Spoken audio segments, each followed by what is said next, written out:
Cuán firme cimiento se ha dado a la fe. A través de la Biblia, un análisis de la Biblia libro por libro que le ayudará a crecer espiritualmente. Estos estudios fueron diseñados por el Dr. J. Vernon McGee. Acompáñenos en este fascinante recorrido a través de la Biblia. La palabra de Dios. Bienvenido a través de la Biblia, el programa donde conocemos a Dios en su palabra. Soy su anfitrión, Heiel Ortiz. Hoy, el autobús bíblico nos ha traído al capítulo 4, versículo 4 del libro de Zacarías. Antes de iniciar, quiero recordarles que el desconocido de Galilea es el recurso que tenemos disponible durante este mes. Jesús vino a su propio pueblo, los judíos, pero ellos no reconocieron quién era. Zacarías lo había profetizado siglos antes, pero se lo perdieron. ¿Por qué vino la primera vez? ¿Y por qué viene de nuevo? Basado en el libro del profeta Zacarías, este recurso le ayudará a responder estas interesantes preguntas. Adquiera su descarga gratuita visitando a través de la Biblia.org/recursos. A través de la Biblia.org/recursos. Y si usted vive o tiene una dirección física en los Estados Unidos, puede llamarnos al 1-800-880-5339 y con gusto le enviaremos una copia impresa del librito. Nuevamente, el número de teléfono es 1-800-880-5339. Les recuerdo que los recursos impresos están disponibles solamente en el territorio de los Estados Unidos. Para más detalles y tener toda la información, visite a través de la Biblia.org/recursos. A través de la Biblia.org/recursos. Y y todos los recursos que tenemos disponibles son gracias a las ofrendas y donaciones de oyentes como usted que son bendecidos mientras estudian la Biblia con nosotros. Iniciemos nuestro tiempo de estudio en oración. Padre eterno, venimos dispuestos a estudiar tu palabra en el día de hoy. Te pedimos que nos enseñes y nos instruyas a través del Espíritu Santo utilizando al maestro Samuel Montoya. En el nombre de Jesús oramos. Amén.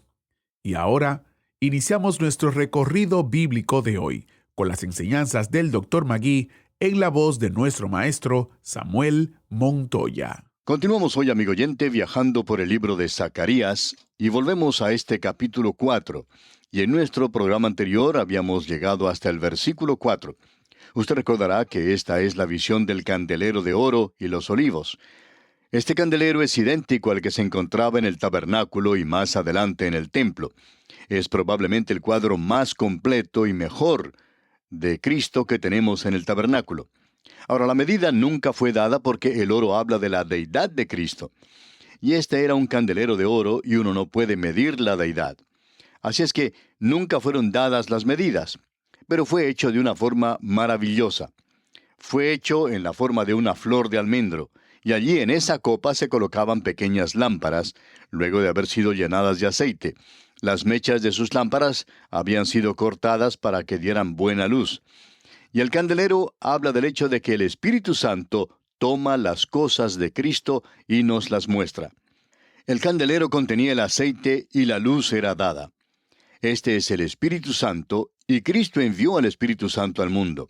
Pero el propósito del Espíritu Santo era el de tomar las cosas de Cristo y mostrárnoslas. Así es que la luz revela la gloria y la belleza del candelero. Ese es el cuadro que tenemos ante nosotros. Pero usted recordará que Él también había dicho que nosotros debemos ser luces en el mundo hoy. Él no está aquí, por tanto, nosotros, su iglesia, debemos ser la luz en el mundo. Ahora, en este candelero y en esta visión aquí, tenemos un arreglo muy hermoso de estas visiones que fueron dadas a este hombre Zacarías. Es casi como el tomar ciertos pasos, como subir ciertos peldaños, y nos cuentan una historia. Estas visiones revelan un cuadro completo y hermoso cuando las juntamos todas, y tenían un cumplimiento local. Zacarías dio estas visiones al pueblo para animarles. Esta gente había estado en la cautividad en Babilonia y habían salido de ella. Y Dios les ha presentado claramente que todo esto ocurrió según los arreglos de Dios y según su propio plan y según su propósito. Pero ahora ellos han regresado a su tierra y ellos deben ser limpiados de sus pecados. Y habiendo sido limpiados y llevados a la relación correcta con Dios, con sus pecados perdonados, ahora ellos pueden rendir un testimonio efectivo para Dios. Ese es el cuadro que se nos presenta aquí. Y ellos debían ser una luz en aquel día. Ahora esto tenía una aplicación local, no solo para ellos entonces en ese día, sino para nosotros hoy. Tenía una aplicación en el pasado y tiene una aplicación en el presente. Establece ciertos grandes principios para nosotros, uno de los cuales es que Dios no puede utilizar hoy un testigo vil o inmundo. Sabemos que hay muchos que son inmundos que están tratando de testificar, pero esto no quiere decir que son testigos efectivos o útiles para Cristo, porque no lo son. Todo lo que ellos hacen es construir una montaña de madera, de heno y hojarasca, y ellos van a ser probados algún día por fuego, y entonces veremos que no había allí nada genuino en realidad que pudiera ser utilizado para Dios. Todo era artificial y superficial. Ahora esto también mira hacia el futuro, y tiene su cumplimiento completo en el período milenario, ya que Dios hará que ellos regresen a su tierra, y Dios les limpiará entonces en aquel día. Y en la última parte de este libro vamos a ver que se abrirá una fuente para que ellos puedan ser limpiados, para la descendencia de David y para la ciudad de Jerusalén. Dios va a hacer que ellos entonces, después de haber sido limpiados, que ellos nuevamente lleguen a ser una luz para el mundo, como fue la intención original de Dios para con ellos. Allá en el libro de Deuteronomio, capítulo 32, versículo 8, leemos lo siguiente. Cuando el Altísimo hizo heredar a las naciones, cuando hizo dividir a los hijos de los hombres, estableció los límites de los pueblos según el número de los hijos de Israel. Ahora, ¿por qué hizo esto? ¿Por qué estableció Dios los límites de los pueblos del mundo según el número de los hijos de Israel? Bueno, porque ellos tienen que ser testigos a todo el mundo. Esa es la intención de Dios. Ellos serán un testigo en cada rincón del mundo algún día. Dios lo hizo de esa manera. Ellos fracasaron en el pasado y la iglesia ha fracasado también en el presente. Se nos dice que debemos ir por todo el mundo. Pero ¿cuántos lugares en el mundo hoy no tienen ningún testimonio, ningún testigo? Esa es una de las razones por la cual nos gusta tanto trabajar por radio. La radio está penetrando a lugares donde no puede llegar ningún testigo humano.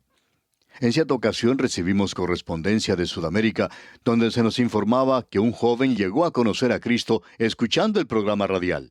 Y él inmediatamente llegó a ser el predicador de su localidad. ¿Por qué? Porque allí no había ningún predicador y él era el único testigo en esa ciudad.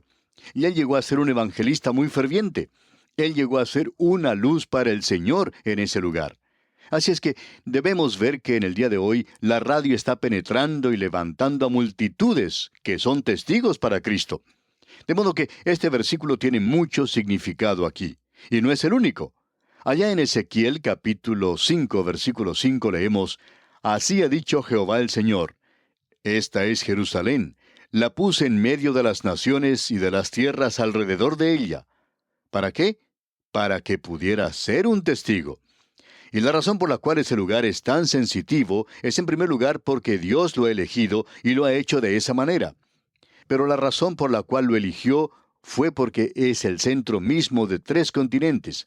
Y nos referimos a África, Asia y Europa. Y está en la encrucijada de los caminos de estos 3 continentes. Y es un lugar muy importante porque ya hemos sido testigos de que no hay ningún otro lugar que sea tan sensitivo como lo es esa zona en el presente. Y ningún otro lugar ha causado tantos problemas como los que ha causado este pequeño lugar. Bueno, creemos que Dios lo había planeado de esa manera. Se encuentra en el centro mismo de las cosas. Y habrá problemas allí hasta cuando llegue a ser el centro de la proclamación de la palabra de Dios. Porque Dios ha dicho allá en el libro del profeta Isaías que su palabra saldrá en Jerusalén. Y por supuesto que eso no es una realidad en el presente, pero eso mira hacia el futuro. Mientras tanto, usted y yo, amigo oyente, debemos ser las luces en este mundo. Tiene este significado para nosotros hoy. Y como podemos apreciar, eso hace de este pasaje algo muy interesante, por cierto.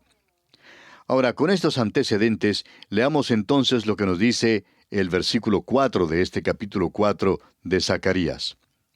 Proseguí y hablé, diciendo a aquel ángel que hablaba conmigo, ¿qué es esto, Señor mío? Este hombre Zacarías no tenía ninguna clase de inhibición. Él pregunta, ¿qué es esto, Señor mío? Veo estas cosas, pero ¿cuál es el significado de ellas? Notemos ahora la respuesta que le da el ángel aquí en el versículo 5. Y el ángel que hablaba conmigo respondió y me dijo, ¿no sabes qué es esto? Y dije, no, Señor mío. Lo que el ángel en realidad estaba diciéndole era sencillamente esto. Tú debes saber esto. Si no lo sabes, deberías saberlo. Y esto es algo que tú deberías ser capaz de comprender. Tú sabes qué estás mirando. Es el candelero de oro, y tú deberías saber el significado de esto. Y luego el ángel le dijo, ¿no sabes qué es esto? O como ya hemos dicho, tú deberías saber lo que estás mirando. Y este hombre respondió que no lo sabía. Él dijo, no, Señor mío, no lo comprendo. Luego el versículo 6 comienza diciendo, entonces respondió y me habló diciendo, esta es palabra de Jehová a Zorobabel. Este es un mensaje para Zorobabel. Y debemos mantener esto ante nosotros porque tiene un verdadero significado para él. Y también es un gran principio para nosotros en el presente.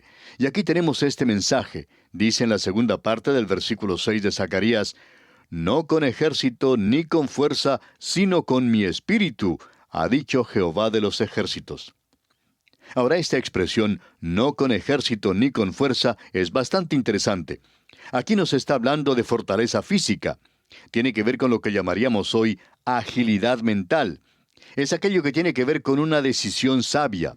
Así es que podríamos cambiar la lectura un poquito aquí y decir, no por cerebro ni con fuerza muscular, sino con mi espíritu, ha dicho Jehová de los ejércitos. Y esto era de mucho ánimo para Zorobabel. Zorobabel era el gobernador civil. Josué era el gobernador religioso. Y estos dos personajes representaban estos dos olivos que estaban proveyendo el aceite para el candelero. Pero el mensaje es sencillamente esto, que esto no va a ser hecho por su propia inteligencia, por su habilidad, y eso no va a hacerse por su fortaleza física, sino que el templo será construido por el Espíritu de Dios. Y amigo oyente, si el Espíritu de Dios no está en nuestras actividades hoy, éstas no van a llegar a nada, porque Dios no está haciendo su obra por medio de habilidad mental o por fuerza muscular. A nosotros nos gusta hablar de alguna persona que es ingeniosa, decimos, de algún predicador que es muy inteligente, que puede preparar sermones y mensajes muy interesantes. Pero amigo oyente, la obra de Dios no se lleva a cabo de esa manera. Pensamos que a veces una persona ingeniosa o inteligente puede llegar a ser una persona peligrosa, porque el hombre que puede ser ingenioso mentalmente puede serlo en la dirección equivocada y causar muchas dificultades en el pueblo de Dios. Y también puede engañar a muchos. Ha habido mucho engaño religioso en nuestro día. Hay algunos que progresan mucho porque son personas que tienen buenas relaciones públicas, son buenos administradores y tienen una personalidad muy buena. Tienen mucha carisma, como se dice, y también hacen muchas solicitudes. Pero Dios dice que Él no lleva a cabo su trabajo, su obra, de esa manera. Dios no hace las cosas por medio de lo humano. No con ejército ni con fuerza, no es con cerebro ni con fuerza muscular, sino con mi espíritu, ha dicho Jehová de los ejércitos. Y esto tiene un significado tremendo y establece un gran principio para nosotros en el presente. Dios solo usa aquello que es hecho por medio del Espíritu de Dios a través de nosotros. Hablando personal y honradamente, amigo oyente, cualquier cosa que nosotros hagamos en la carne será por medio de nuestro propio esfuerzo, y por haberlo hecho nosotros, Dios lo aborrece. Él no lo puede utilizar y tampoco lo va a utilizar. A Dios no le sirve nada de eso. Y eso llegará a ser nada porque no es sino algo que nosotros mismos hemos hecho, y es como el heno que es consumido por el fuego. Dios quiere hacer su obra a través de nosotros, y tiene que ser por medio del poder del Espíritu Santo. Eso es lo importante de ver de nuestra parte aquí. Ahora, esto es en el futuro. Esto va a ser especialmente cierto en el milenio, pero debemos nuevamente decir que no es por medio del cerebro ni por la fuerza muscular, sino por mi espíritu, dice Jehová. Barron lo expresa de la siguiente manera: es por medio de la luz del Mesías y por medio de ese aceite del Espíritu que se derramará sobre ellos abundantemente.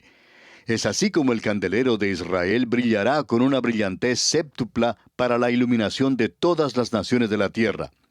Y esta, amigo oyente, es una gran declaración de que habrá y que hubo un remanente en aquel día de Zacarías que necesitaba ser animado de esa manera porque ellos estaban sintiendo una tremenda presión de la oposición y estaban afligidos por las dudas y los temores y necesitaban que alguien les diera ánimo. Y el ánimo les fue dado. Así es que esta visión que tenemos aquí es la palabra de Jehová a Zorobabel. Esto era para darle ánimo. Ahora, Dios hoy no está llevando a cabo su obra por medio del entretenimiento intelectual de una congregación, sino que tiene que ser por medio del Espíritu de Dios. Y Él tampoco lo hace basándose sencillamente en la fuerza o la fortaleza humana. Vemos aquí que esta visión estaba bastante animada, por lo menos así sucedió en aquella época. Ahora, en la primera parte del versículo 7 de este capítulo 4 de Zacarías leemos: ¿Quién eres tú, oh gran monte? Una montaña, amigo oyente, representa oposición. Leamos completo este versículo 7. ¿Quién eres tú, oh gran monte? Delante de Zorobabel serás reducido a llanura. Él sacará la primera piedra con aclamaciones de gracia, gracia a ella. Es decir, que la piedra angular será colocada en este nuevo templo. No va a ser un templo muy impresionante, pero ellos han tenido toda clase de oposición. Y ahora esta visión los anima indicando que Él podrá mover montañas. Usted recuerda que el Señor Jesucristo dijo que los discípulos podrían decir a un monte: pásate de aquí a allá, y se pasará, y nada os será imposible. Bueno, no creemos que esto se haya dado para quitar montañas físicas. No había muchas que fueran quitadas en aquella tierra, y no hay muchas que son quitadas hoy, a no ser por los terremotos. Pero la fe que puede quitar montañas es la fe que puede quitar obstáculos y oposición a la palabra de Dios, a la obra de Dios. Ese es el cuadro que tenemos aquí. El templo de Dios será reedificado. ¿Y qué palabras de ánimo son estas para este pueblo? Él les instruyó que debían concluir la construcción de ese templo. Entonces, aquí en los versículos 8 y 9 de este capítulo 4 de Zacarías leemos: Vino palabra de Jehová a mí diciendo: Las manos de Zorobabel echarán el cimiento de esta casa, y sus manos la acabarán. Y conocerás que Jehová de los ejércitos me envió a vosotros. Es decir, que esto fue dado para darles ánimo. Y como dice el apóstol Pablo en su epístola a los Filipenses capítulo 1, versículo 6, estando persuadido de esto, que el que comenzó en vosotros la buena obra, la perfeccionará hasta el día de Jesucristo. Es decir, Zorobabel, tú tienes que poner los cimientos. Dios estaba contigo cuando tú estabas echando esos cimientos. Bueno, tú vas a poder colocar el techo sobre este edificio, y Dios estará contigo. Luego dice en la primera parte del versículo 10, porque los que menospreciaron el día de las pequeñeces se alegrarán. Amigo oyente, sabemos que hay personas que hacen cosas así, que desprecian lo pequeño y buscan siempre lo grande, lo espectacular, porque siempre nos gusta escuchar de las cosas que tienen éxito. De modo que un predicador que tiene mucho éxito o una iglesia que tiene mucho éxito, que produce mucho y que progresa mucho, es aquella que tiene las multitudes y cosas por el estilo. Y nosotros estamos creyendo más y más que el Señor Jesucristo está obrando de una manera callada en pequeños lugares en el presente. Y hemos aprendido a despreciar lo pequeño. Es necesario regresar a esto. Tememos que a veces nosotros mismos hacemos cosas así. Nos desanimamos enseguida cuando la correspondencia no llega en grandes cantidades. Y luego descubrimos que en un día, cuando han llegado solo unas muy pocas cartas, una de esas cartas es la más preciosa de todas las que hemos recibido. Amigo oyente, esto es despreciar las cosas pequeñas. Y luego sigue diciendo, y verán la plomada en la mano de Zorobabel. Esa plomada, como usted bien sabe, es un peso atado a una cuerda, y así es como ellos podían construir casas en línea directa con la tierra. Y es algo que uno debe tener en cuenta cuando tiene que construir algo. Luego este versículo 10 continúa diciendo, estos 7 son los ojos de Jehová que recorren toda la tierra. Dios aún está dominando. Luego leemos en los versículos 11 al 13 de este capítulo 4 de Zacarías, Hablé más y le dije, ¿qué significan estos dos olivos a la derecha del candelabro y a su izquierda? Hablé aún de nuevo y le dije, ¿qué significan las dos ramas de olivos que por medio de dos tubos de oro vierten de sí aceite como oro? Y me respondió diciendo, ¿no sabes qué es esto? Y dije, Señor mío, no. Él está diciendo otra vez, yo no sé lo que son estas cosas. Y Dios le dice, tú deberías saber lo que son. Y él contesta, Señor mío, no. Y en el versículo 14 dice, y él dijo, estos son los dos ungidos que están delante del Señor de toda la tierra. Estos son dos hombres llenos del Espíritu. Zorobabel, el gobernador civil, y Josué, el gobernante religioso. Ya hemos visto que este último había sido limpiado y que ahora se presenta en la justicia de Cristo. A él se le ha dado vestiduras nuevas. Él puede presentarse ahora ante Dios. Debemos decir nuevamente que eso tenía un mensaje local. Cuando esta gente allí confesaba sus pecados y se volvían a Dios buscando redención, la forma en que Él había preparado esto era que ellos tenían que ofrecer un sacrificio que señalaba hacia Cristo. Y lo llevaban y ofrecían ese sacrificio por medio de la fe. Y ahora ellos son limpiados y son vestidos y pueden ser llenos del Espíritu y usados por Dios. Esto tiene un mensaje para nosotros en el presente también, ¿no le parece? Dios quiere llenarnos hoy con su Espíritu y hay ciertas condiciones que debemos cumplir. Y hay dos de ellas que son negativas, según nuestra opinión. Allá en el capítulo 4 de la Epístola a los Efesios, versículo 30, dice el apóstol Pablo, no contristéis al Espíritu Santo. Usted no puede ser lleno del Espíritu si hay pecado en su vida. Dios no le puede usar. Y luego, en la primera epístola a los Tesalonicenses, capítulo 5, versículo 19, dice el apóstol Pablo, no apaguéis al Espíritu. Esto es, cuando nos encontramos fuera de la voluntad de Dios. Y si estamos fuera de la voluntad de Dios, entonces Dios no nos puede usar. Si Dios quiere que usted esté en el África y usted se encuentra aún en su país, no creemos que Él puede usarle. Pero amigo oyente, si usted está en el África y debería estar en su propio país, entonces Él tampoco le va a utilizar. Y luego, Él dice en la epístola a los Gálatas capítulo 5 versículo 16, andad en el Espíritu. Y andar en el Espíritu es algo muy práctico. Es simplemente levantarse y comenzar a andar y a descansar en el Espíritu de Dios. Ahora esto es un cuadro del futuro. Esto mira hacia el día cuando Dios derramará su Espíritu sin medida. Ese día no ha llegado todavía. Nosotros pensamos que hay muy poco del derramamiento del Espíritu en estos días. Pero en aquel día, Él dice, derramaré mi Espíritu sobre toda carne. Y ese día todavía está en el futuro. Esta profecía que tenemos aquí en el capítulo 4 de Zacarías es algo sobresaliente, por cierto. Dios mediante, en nuestro próximo programa vamos a entrar a algo que es realmente fascinante. Vamos a ver que el primer astronauta no fue un hombre, sino una mujer. Créalo o no, esto es lo que vamos a considerar Dios mediante en nuestro próximo programa. Que Dios le bendiga, es nuestra ferviente oración. Agradecemos que nos acompañara en el estudio de hoy. Le invitamos a que visite nuestro sitio en internet a través de la biblia.org. Ahí puede suscribirse para recibir las notas y bosquejos de lo que estamos estudiando y noticias del ministerio. También encontrará la variedad de libros y materiales gratuitos que tenemos para usted. El sitio es a través de la biblia.org. Todo lo que hacemos es posible gracias al Señor y a personas como usted que se unen a nosotros en la obra de llevar la palabra entera al mundo entero. A través de la Biblia es una producción de Radio Transmundial.